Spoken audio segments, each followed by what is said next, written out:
Last സൺഡേയിലേക്ക് നമുക്ക് കുറച്ച് പൂക്കളുടെ ആവശ്യമുണ്ടായിരുന്നു, ഫ്രഷ് ഫ്ലവേഴ്സിന്റെ. നമ്മളിവിടുന്ന് കൂടുതലും കരുനാഗപ്പള്ളി പോയിട്ടാണ് ഫ്ലവേഴ്സ് മേടിക്കല്. തൊട്ടടുത്തൊക്കെയുള്ള ഷോപ്പുകളിൽ അങ്ങനെ എല്ലാ കളേഴ്സും അവൈലബിൾ ആവണമെന്നില്ല. അങ്ങനെ രാവിലെ ഒരു 6 മണിക്കാണ് പോയത്. ഫ്ലവേഴ്സ് ഒക്കെ മേടിച്ച് വീട്ടിൽ വന്നു. ഇത് അത്യാവശ്യം കോംപ്ലിക്കേറ്റഡ് ആയിട്ടുള്ളൊരു കേക്ക് ഡിസൈൻ ആണ്. ഇതിനകത്ത് ബേസ് ലെയറിൽ വേഫർ ഷീറ്റിന്റെ റഫിൾസ് വരുന്നുണ്ട്.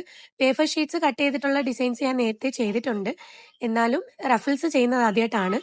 അങ്ങനെ ആ ഒരു ഷീറ്റിന് നമുക്ക് കളർ കൊടുക്കേണ്ട ആവശ്യമുണ്ടായിരുന്നു. റോസ് ഗോൾഡും റെഡും ഡസ്റ്റ് മിക്സ് ചെയ്താണ് ഈ ഒരു കളർ കോമ്പിനേഷൻ നമ്മൾ ആക്കിയെടുത്തത്. നമുക്ക് ഈ വേഫർ ഷീറ്റ്സ് ഒക്കെ ഇവിടെ അങ്ങനെ അവൈലബിൾ അല്ല. നമ്മൾ ഇത് ദൂരെയുള്ള ഏതെങ്കിലുമൊക്കെ പേജുകളിൽ നിന്ന് കൊറിയർ വഴി വരുത്തിയിട്ടാണ് യൂസ് ചെയ്യുന്നത്. പിന്നെ ഈ ഒരു വേഫർ ഷീറ്റ്സ് നമ്മൾ ഉദ്ദേശിക്കുന്ന രീതിയിൽ ട്വിസ്റ്റ് ചെയ്തെടുക്കാൻ വേണ്ടിയിട്ട് നമ്മൾ ചെറുതായിട്ടൊന്ന് സ്റ്റീം ചെയ്യണം. സ്റ്റീം ചെയ്യുമ്പോൾ അതൊന്ന് സോഫ്റ്റ് ആവും. അപ്പം തന്നെ നമ്മൾ പെട്ടെന്ന് റഫിൾസ് ആക്കണം. അതല്ലെങ്കിൽ പെട്ടെന്ന് തന്നെ ഇത് ഹാർഡായി പോവും. പിന്നെ അതുപോലെ തന്നെ എല്ലാവർക്കും ഉള്ളൊരു ഡൗട്ട് ആയിരിക്കും, ഈ വേഫർ ഷീറ്റ്സ് ഡിസൈനൊക്കെ ഫ്രിഡ്ജിൽ കുറേ നേരം വെച്ചിരുന്നാൽ അലിഞ്ഞു പോകുമെന്നൊക്കെ ഉള്ളത്. അങ്ങനെ ഒരു പ്രശ്നങ്ങളൊന്നുമില്ല.